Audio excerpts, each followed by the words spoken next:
Hi, and welcome to the Fierce Boys podcast. I'm your host, Brigette Gildemaster. This is a podcast for those who are ready to leave behind survival mode after abuse, where we talk about what it looks like to embody who you are as an individual, learn to love yourself, and bring to light healing after surviving abuse from relationships and religion. Pop your earbuds in to hear heartfelt and powerful intensity from myself and guests. Be ready to put into place actual tools and gather insight for you to use on your healing journey. Welcome back to the Fierce Boys podcast. I'm your host, Brigette Gildemaster. Today I have a guest with me, Ashley Easter, and I am so excited to have her on because, well, she's my coach. So I absolutely love everything she has to share and say, and just she's intuitive and brings her safe space in her orbit and allows you into that.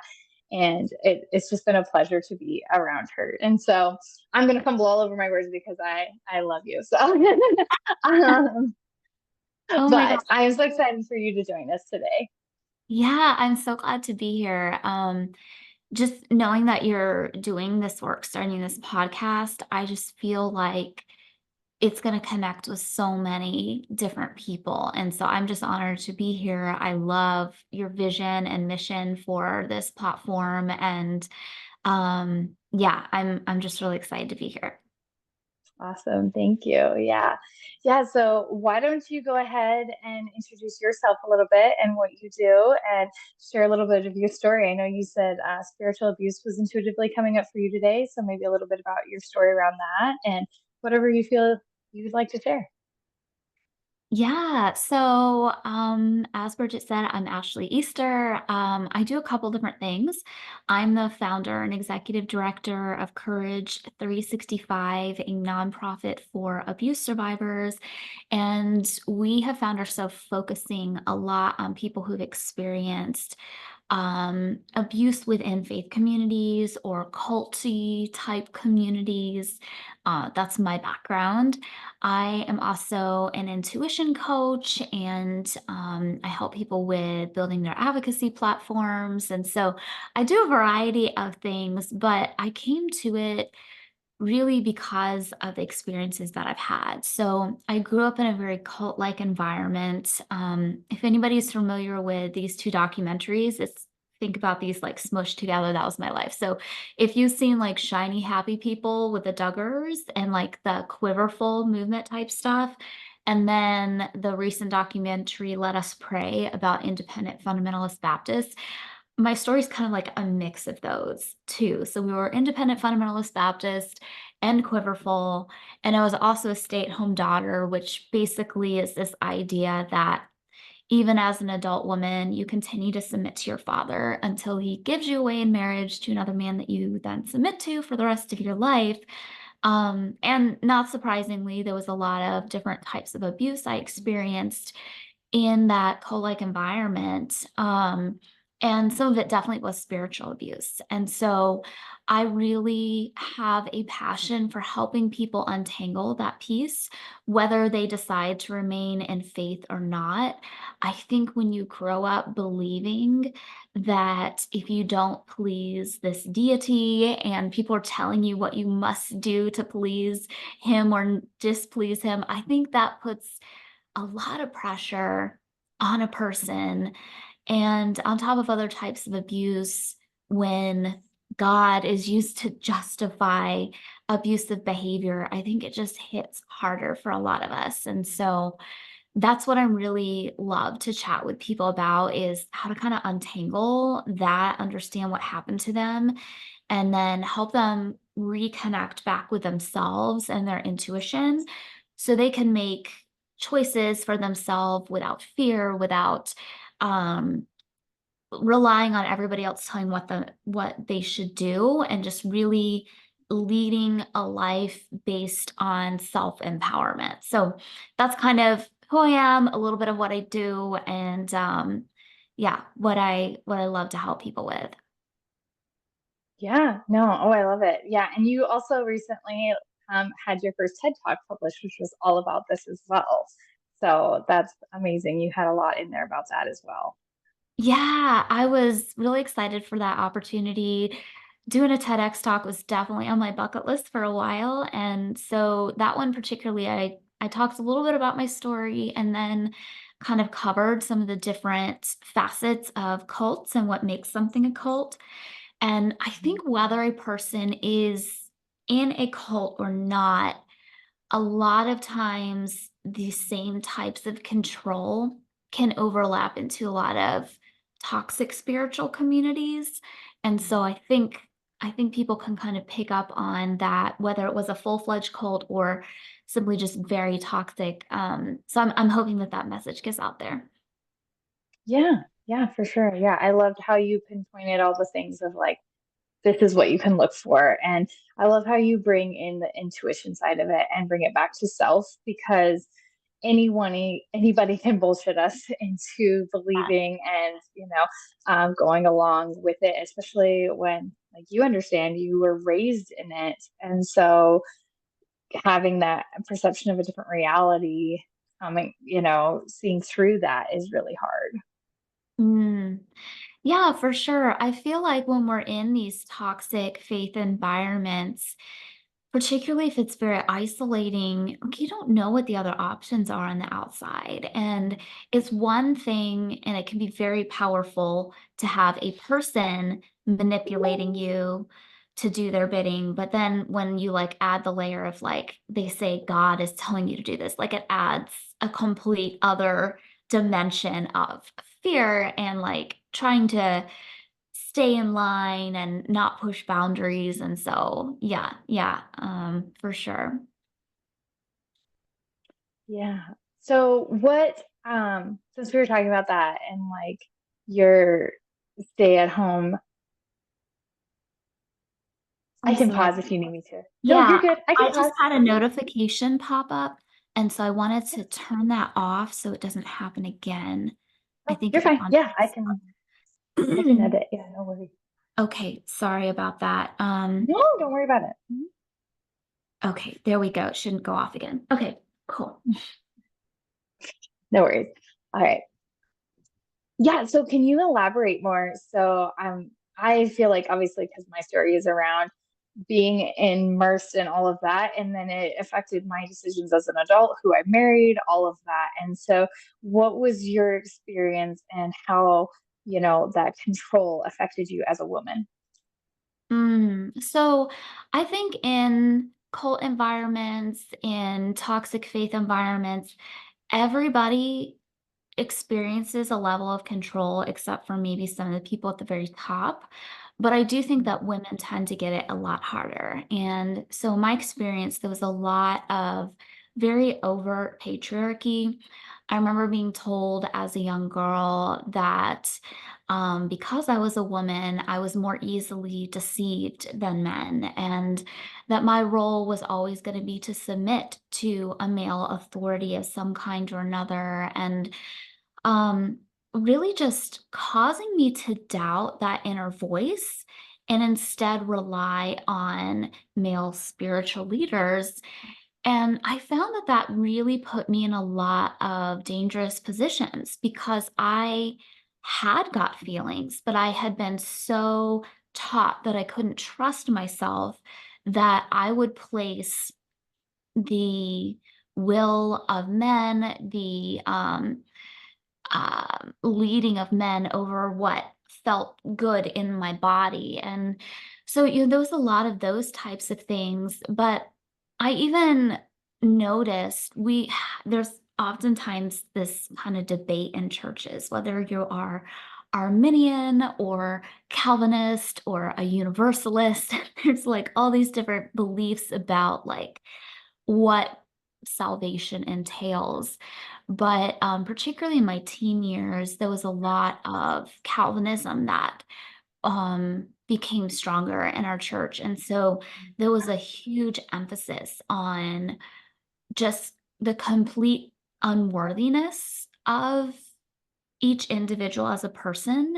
Sometimes they even call it worm theology because it's like telling you from the time you're born that you are sinful to the core, that without following this path, believing these things, saying this prayer, you have no way of being worth anything on your own. And even your good deeds are seen as like filthy rags. And then even that ideology, they say the filthy rags meant like rags that women used to use in the Bible for menstrual cycles. So that's even like then a critique on women's natural cycles that aren't gross and filthy. They are just natural. And so when you grow up with that, being told that as a woman, you are a second class citizen or lower than, and then as a human, without following these rules, there's really nothing good in you.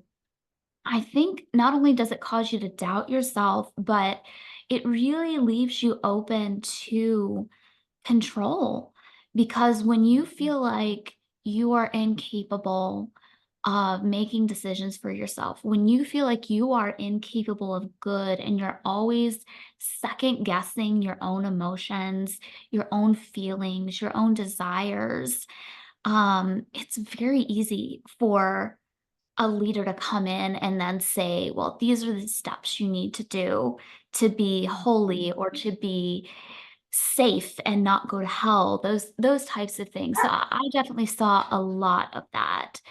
Um, and I know a lot of other people, both men and women, experience that to different degrees. Yeah. Yeah. Oh, I feel like there's so much there to unpack. You just gave a lot. Yeah. Um, yeah, I can relate to that so much. I know that was the biggest thing when I landed on your page and started reading your story, and just everything you had to say, like, brought to life everything I was feeling about all of that. Like, I Mm, didn't realize I was raised in a cult until you named it and like brought that to like, no, this is control. You're being told what to do. You're being, swayed into trusting this or that when it has, I mean, a lot of it has no backing other than opinions. right. And so much of that for me was just like, oh my gosh, yes, this. Yeah. Yeah, and I feel like a lot of us experience that when we're first, like, discovering these things. It feels almost like you've had, like, this veil over your eyes or something, and it really is kind of like that because they keep you from information that would disagree, or they so scare you about other information that would disagree and show their manipulation and control that if you see that information, it's scary and you reject it immediately. And when you can kind of remove that and see it for what it really is, it can feel shocking and devastating because in a lot of cases, there's also this belief that the church is like family. And with family, you should always forgive and forget and always, try to protect the image and do things for free. Like that's also a big thing with culty environments is there's a lot of free volunteer work with a lot of guilting attached to it as Mhm. well. I always think that toxic church communities are like the best business model because not only are you supposed to give 10% of your money, but you're also expected and guilted into like working for free and volunteer tasks. And so, yeah, if you're going to try to create an exploitive business, that's pretty smart, actually. It's the way to go. Yeah. I know. As I They're going got to hell and into they'll do anything. marketing, yeah, yeah. As I got into marketing, I started to see that. And because as I still was a believer and all of that, would start to see like, wait, this is great. This is brilliant. Like, Yeah, yeah, yeah, yeah, yeah, I for can see sure. that. Yeah. So for you, what did that beginning stages of your journey like? I know I've heard your story and how you started to see things, but for you, what did that look like? Mm. Well, there were kind of a few things that led up to it, but I think my awakening of sorts really happened after I got out of an abusive relationship. Um, I was experiencing a lot of, PTSD, anxiety, panic attacks, depression, all the things that are common when you come out of an abusive relationship. And during those moments, everything just felt very dark. It felt like I could not escape the intense panic because when I was awake, I would have anxiety about him. And when I would sleep, I would have dreams about him and wake up with panic attacks. And Mm. so, what I would try to do would be to stay up late at night because sleeping was a little bit more scary than being awake sometimes because at least when you're awake, you can sort of control your thoughts a little bit, but when you're asleep and dreaming and having these panic attacks, you feel totally out of control. Um, but what I would do is I would sit up late at night and I would put in headphones and I would just turn up music and listen to it, just so loud, just to try to drown out the sound in my own mind. And looking back, I realized that that was me silencing not only the voices outside of me, but also like the fear, anxiety, and ego within me. And one of those nights, my intuition spoke to me really clearly, and it was like, it's going to be okay. Something big, something good's about to happen. And when I heard that, it was the first time in a long time that I had felt my intuition speak and speak so clearly to me. And everything started to change from there. I met a woman who briefly went to our church. She worked at a coffee shop. From there, she asked me to come visit her, and I did. And she introduced me to another person who was interested in theology. And he and I talked back and forth, and he was very confused about my life as someone in this stay-at-home daughter movement, this patriarchy movement thing. And at first, I thought he was trying to lead me astray by pushing back on my beliefs. But eventually, over time, the questions he was asking really stuck with me. And I realized that to get him off my back, to prove him wrong and not be led astray, I would have to try to debate him. And Mhm. so I knew that to be a good debater, you have to not only know your point of view, which I knew quite well from what I had been taught in church and books and such, but you also have to know like your competitor's point of view. And so I started studying equality for women and was looking for the weak points so I could win this debate. But the debate didn't have to happen because the research convinced me. I realized how I had been manipulated. I had been wrong about my beliefs, and these controlling ideologies were really there to try to control me and keep me in line and funnel me into this vision that other people had for my life, not the Mm. life that I wanted, the life that I dreamed, or the life I believe I'm destined for. And so that was kind of like the tipping point. Realizing that I, as a woman, was an equal and that I had a right to decide my destiny, make my own decisions, decide who I would marry, and um, that the limits that had been set on me really were false limits. Like I could do so much more than what I was told I was allowed to do. And when I realized that, then everything started to crumble. Like once you realize that you're a free, autonomous being and you can trust your gut, trust your intuition, then from that point, like I had to reevaluate everything that I believed because if that one big thing could have been a lie, what else was a lie? And that took me down this deconstruction journey of like questioning every single thing and looking at it from different points of view and really figuring out what I believed and what truly is ethical and justice centered and moral. And a lot of what I found didn't line up with what I was taught. And so for me, that kind of awakening period in my life, it was scary. And honestly, I don't feel like that journey ever completely ends. Like there's always questions. But I'm at a place now where I feel free to ask the questions. I feel free to be wrong. I don't feel like I have to worry about the consequences of hell if I misunderstand something or don't get something right. And I can trust myself. And that's led to all kinds of wonderful things, finding the love of my life, starting a nonprofit, starting a business, moving states. Pretty much everything that I have in my life now is because I followed an intuitive nudge. Um, and I would not have had any of that if I continued to be in a situation where everybody else was telling me what they thought I should do or what they thought God thought I should do. Um, so yeah, that's kind of like what my awakening and exit look like. And right now I just feel like I'm in this place where I've examined a lot of things and I feel like I've come to different conclusions.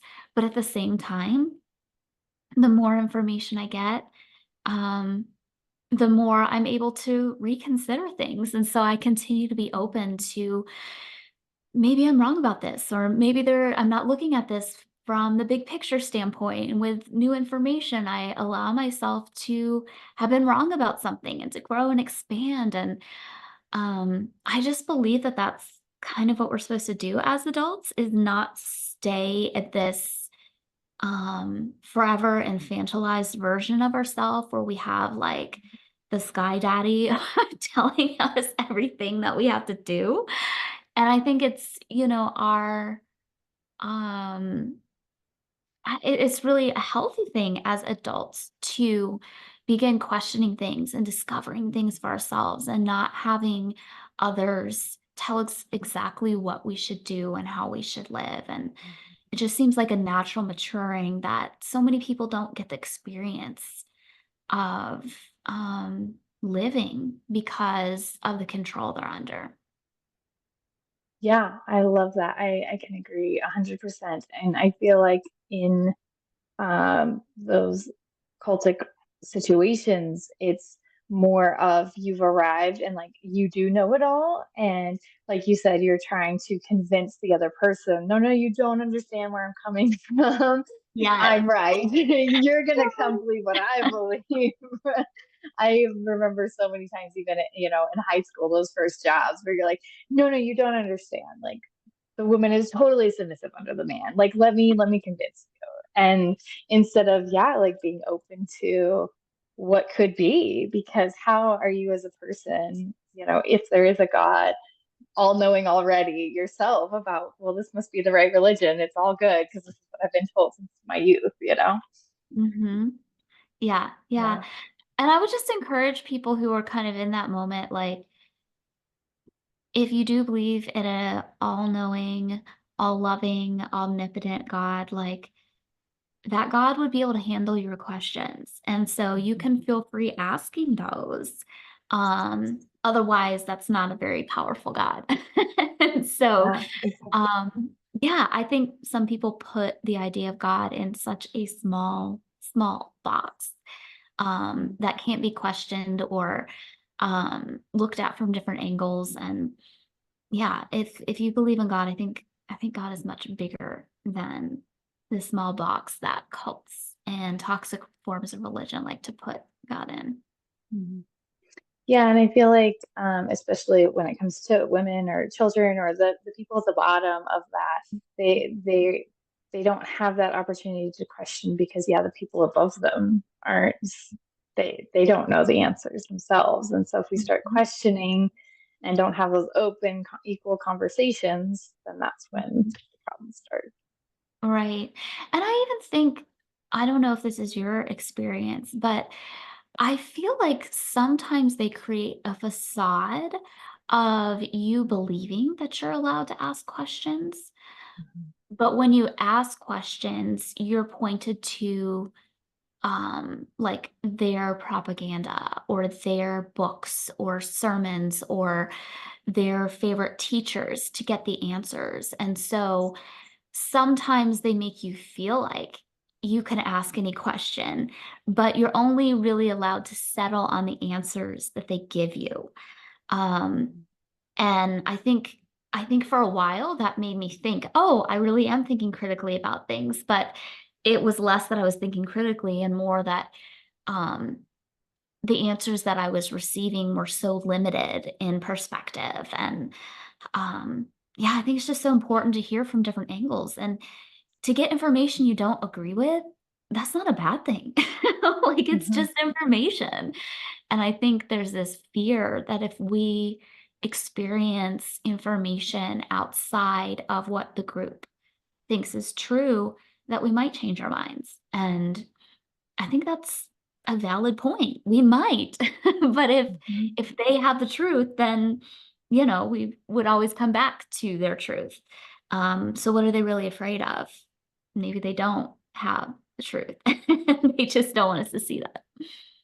Yeah. Well, and that goes back to putting someone else's actions on themselves. Like if you Mhm. choose to go believe something else that is, air quotes wrong, Yeah. then that's on that individual person. It's not for you Mhm. to control what they're believing or, Right. that information. Hmm. Absolutely. That Yeah. autonomy is so important. And Mhm. I don't know if this was popular in your circles, but my church started getting into things like accountability partners and Mhm. those sorts of things, even to a greater degree, I think, after I left. But it was like you always had to have somebody kind of checking up on you and making sure Mhm. that the answers you were seeking were from the right spots. And um, I just think autonomy is so important. Like, we should trust people to find their own path. And Mhm. we don't always have to agree with their path, but we should trust people to be able to look at all the information and then make an informed decision. Um, I don't know. I just think that's a big part of being a healthy human. Yeah, exactly. And I think that's the huge part too, like you said, asking the questions, like, and and feeling like you could ask them, but then there was always these wonderings, or the best answer, of course, well, God is more powerful than we just don't know the answer. That's always a good one. Also too, just that, um, you ask those questions and seek that, and yeah, having that accountability partner, and especially was always huge in the purity culture because all the things there with that.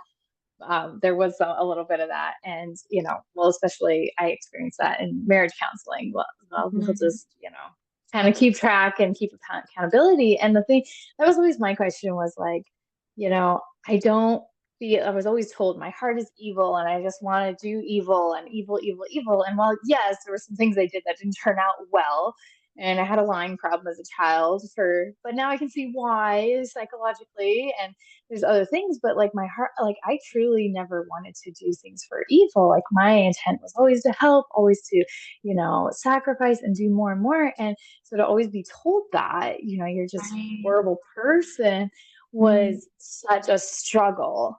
And mm, then once setting free from that and being able to step into my own person and my own intuition and actually follow it. And like you said, so much has come good from that. mm, It's so hard to be like, yeah, just, so like to hear you say we should each have our own, autonomy and ability to find that, hearing that mm. from, somebody who struggled with that. Like that's what I was trying to do, but yet I was told it was horrible.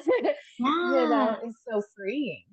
Mm. And even what you're saying about as a child lying, like, I think you probably, like, I don't know all of your story, but probably you wouldn't felt like you had to lie if you were allowed to ask questions and were received with love and care and respect. And if there wasn't this threat of punishment for any misstep, or, there wasn't this judgment if you quote unquote did something wrong. Like, I think most of the time children lie because of fear and self-preservation. And I think those types of environments breed that fear and the need to try to self-preserve.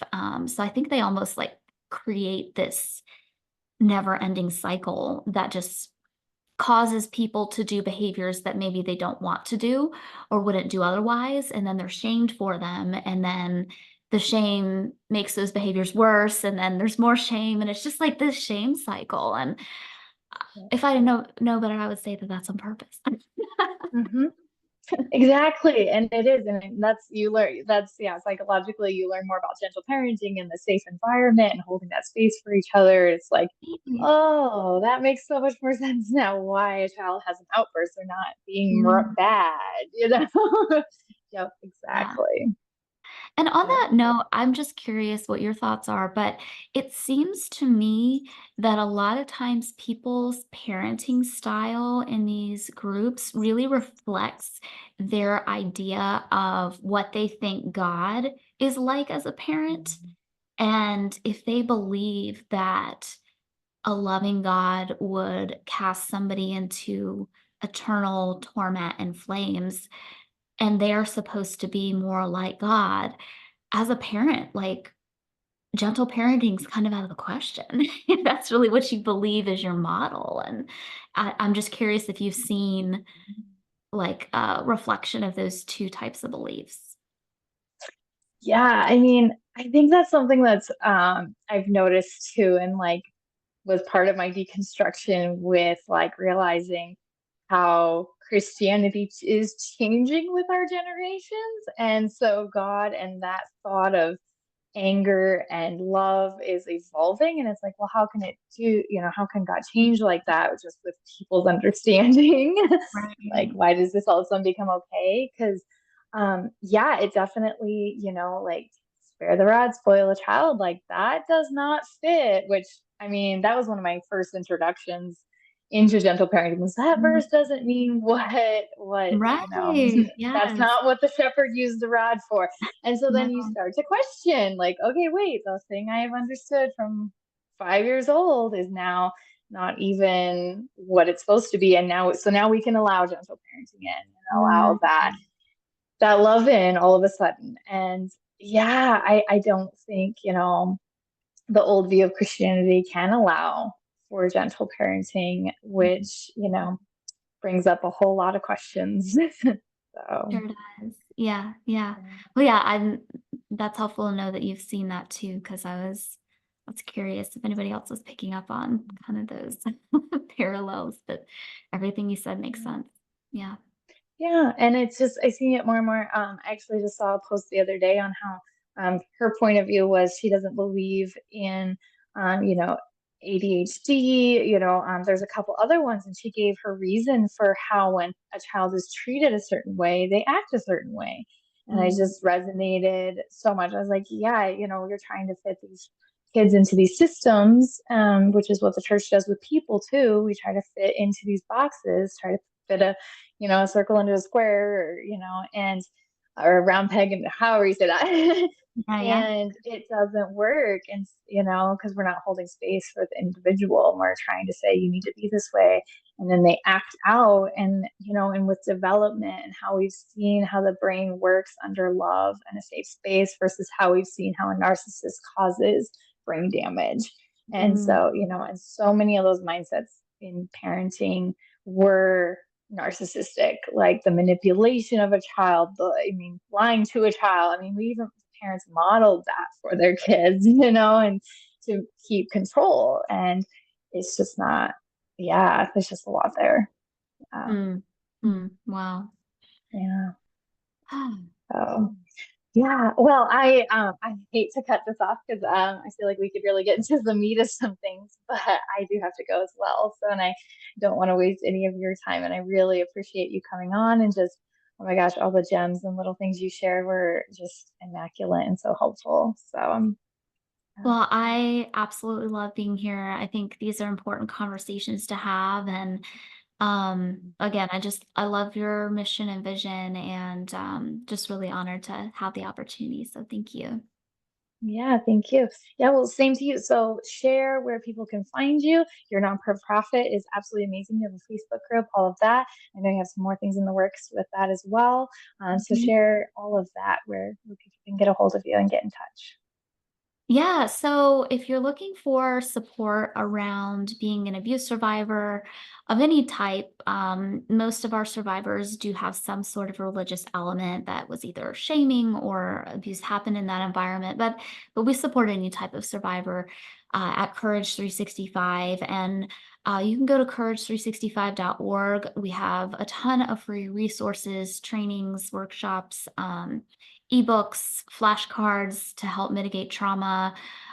We have a lot of back episodes of the Courage Conversation Show, and then I think what people are finding most interesting and helpful is we're really very community focused, and so we do have a Facebook group called courage365.org or Courage 365 group, not very original name, but it's a private group where we just have conversations and encourage each other. We also have like live events that happen in there.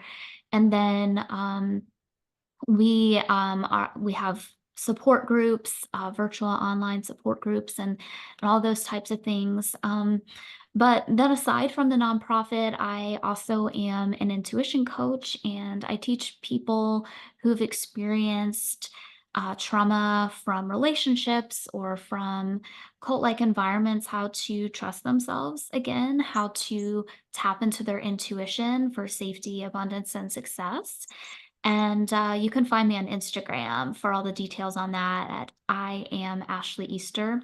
And then one last thing, if you want to learn more about tuning into your intuition, one of my favorite things that I'm able to offer is I have a free text message list, and I send messages Monday through Friday with just like inspirational content around intuition. So like tips and intuitive advice and downloads. And to sign up for those, it's free. You just send me a text that says intuition, and my number is 917-809-7311. And yeah, I'd love to have you join. You're not getting messages from other people, just from me. So yeah, again, thank you for the opportunity, and this has been great. Yeah, and they can respond to you via the text message. Yeah, So I'm yeah, thinking, yeah. right? I Yeah. do my Mhm. best to respond back. Yep. Sometimes I miss things because we've got like over 500 people on the list, but when people reach out, I do my best to respond back. Yeah. Yeah, that's awesome. Yeah, yeah. Your text messages are amazing. I get them so yeah, every day it's like, and I've shared several on my page as well. I'm like, ah.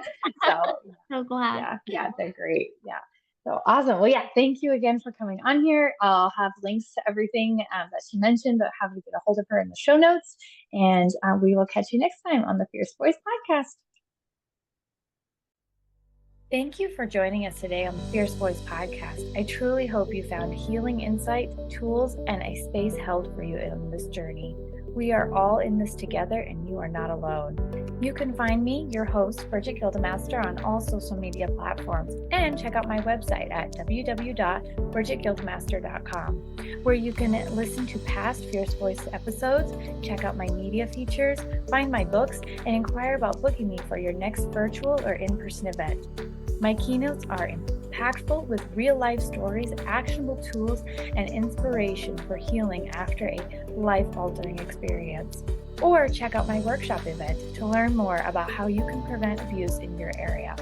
Have a wonderful day, and we'll catch you next time on the Fierce Voice Podcast.